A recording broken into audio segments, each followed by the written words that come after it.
नमस्ते बच्चों, नोटबुक में आप सभी का स्वागत है। आज हम इस वीडियो में फणीश्वर नाथ रेणु की कहानी पहलवान की ढोलक का अध्ययन करेंगे।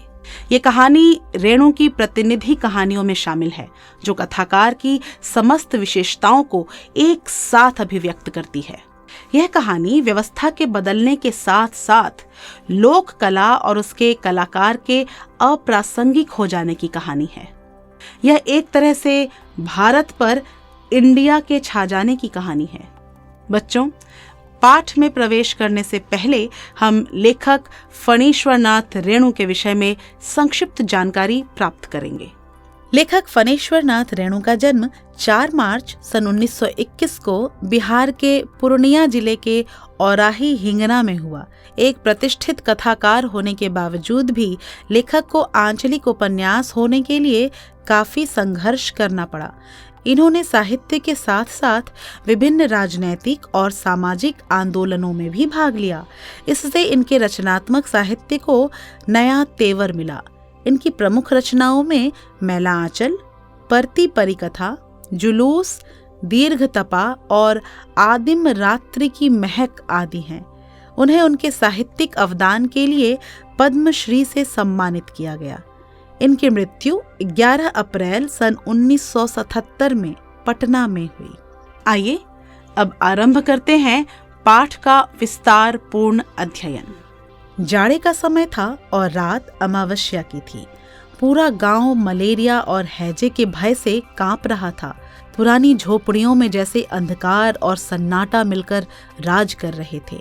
आकाश में तारे चमक रहे थे, किंतु पृथ्वी पर कहीं भी प्रकाश का कोई नामो निशान नहीं था। सियारों का रोना और पेचक की आवाज कभी कभी इस निस्तब्धता को तोड़ती थी। गांव की झोपड़ियों से कराहने और उल्टी करने की आवाजें आती थी। बीच बीच में हे राम और हे भगवान की आवाज सुनाई देती थी। बच्चे भी कभी कभी अपने निर्बल कंठों से माँ माँ कहकर रो पड़ते थे, किंतु इससे रात के सन्नाटे पर कोई बाधा नहीं आती थी। कुत्ते दिन भर राख की ढेरी पर पड़े रहते थे और रात को सारे मिलकर रोते थे। रात अपनी भीषणताओं के साथ चलती थी। रात की इन भीषणताओं को ताल ठोक कर ललकारती थी केवल पहलवान की ढोलक, जो शाम से लेकर सुबह तक एक ही गति से बजती रहती थी। यही आवाज मृत गांव में जीवन भरती थी। इस ढोलक वाले का नाम था लुट्टन सिंह पहलवान। वो कहा करता था कि लुट्टन सिंह पहलवान को इंडिया भर के लोग जानते हैं।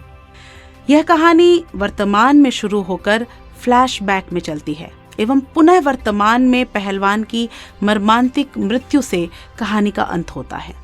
किंतु उसके होल इंडिया की सीमा शायद एक जिले की सीमा बराबर ही हो। जिले भर के लोग उसके नाम से अवश्य परिचित थे। लुट्टन 9 वर्ष की आयु में ही अनाथ हो गया था। यह उसका सौभाग्य था कि उसकी शादी हो गई थी, वरना शायद वह भी अपने माँ बाप का अनुसरण करता। उसकी परवरिश उसकी विधवा सास ने की। बचपन में वह गाय चराता था, दूध पिया करता और कसरत किया करता था। गांव के लोग उसकी सास को तरह तरह से परेशान किया करते थे। उनसे बदला लेने के लिए ही उसके सिर पर कसरत की धुन सवार हो गई। नियमित कसरत ने किशोरावस्था में ही उसके बाजुओं और सीने को सुडौल तथा मांसल बना दिया था। जवानी में कदम रखते ही वह गांव का सबसे अच्छा पहलवान माना जाने लगा। लोग उससे डरने लगे। वह कुश्ती भी लड़ता था। एक बार वह दंगल देखने श्यामनगर मेला गया। पहलवानों की कुश्ती और दांव पेच देखकर उससे रहा नहीं गया। ढोलक की ललकार जैसे उसके शरीर में बिजली उत्पन्न कर रही थी। उसने बिना कुछ सोचे समझे दंगल में शेर के बच्चे अर्थात सबसे बड़े पहलवान चांद सिंह को चुनौती दे दी। चांद सिंह अपने गुरु पहलवान बादल सिंह के साथ पंजाब से पहले पहल श्यामनगर आया था। 3 दिनों में ही उसने अपने उम्र और अपनी जोड़ी के सभी पहलवानों को पछाड़कर शेर के बच्चे की उपाधि प्राप्त कर ली थी। अपने इस टाइटल को सच प्रमाणित करने के लिए वह बीच बीच में दहाड़ता फिरता था। श्यामनगर के दंगल और शिकार के शौकीन राजा साहब उसे अपने दरबार में रखने की बातें कर ही रहे थे कि लुट्टन ने शेर के बच्चे को चुनौती दे दी। चांद सिंह पहले तो लुट्टन को देखकर मुस्कुराया और फिर उस पर बाज की तरह से टूट पड़ा। शांत दर्शकों में खलबली मच गई, किंतु लुट्टन उस आक्रमण से बचकर अपने पैंतरे दिखाने लगा। तो इस तरह से हमें पहलवान लुट्टन के विषय में पता चला कि कैसे उसका पालन पोषण उसकी सास ने किया था और कसरत करके उसने खुद को पहलवान बनाया। इस वीडियो में इतना ही। पाठ के अगले हिस्से के लिए हमारा अगला वीडियो देखिए।